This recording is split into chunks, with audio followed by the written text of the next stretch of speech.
Mawphor District Sport Association MDSA minta kasi kalayo ban pynhap pyrda noi ke lympung ïalehkai kynjatbol kablatip kom ka second third bat ka fourth division football league arhaja arpusau bala pelong hapo madan artificial turf nonglang southwest Khasi Hills district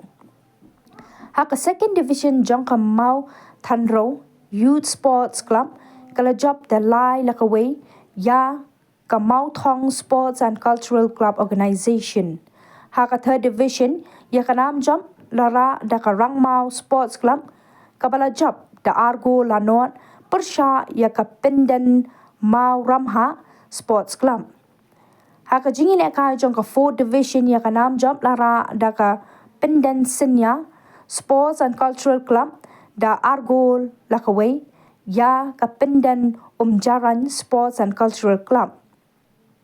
Nakaliang ka MDSA hakani ka kenti meminta kilayo pan penkiu ya ki kynhun ïalehkai kata na ka fourth shaka third division kilong ka Pindan Senya SNCC ka Pindan Umjaran SNCC Banangroy FC bat ka Nongnam SC. Na ka third shaka second division kilong ka Rangmau SC Pinmau Ramha SC Rangblang SNCC bat ka Maupelun YC katba na ka second siya ka first division kilong ka Mau Thangro YSC bat ka Mau Thong SCCO. Hakani kasi ladon lang uba Renekton Lingdo Tongkar MLA ka Mawphor constituency kumukongsan uba Tariang District Social Welfare Officer DSWO Southwest Khasi Hills District kum usembut kongsan ringkat ke jingdon lang uba HS Dengdo SDO Barim Jongkaranikor Civil Subdivision.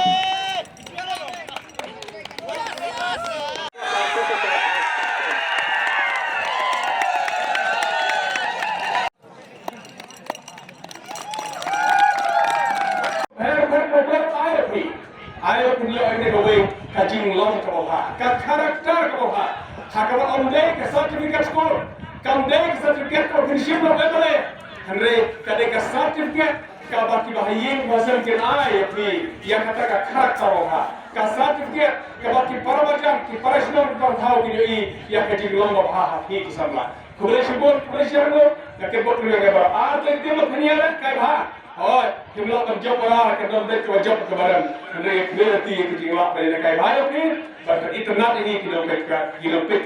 कि बदन में ताकरे बड़ा खुले शुभ खुले से जंगल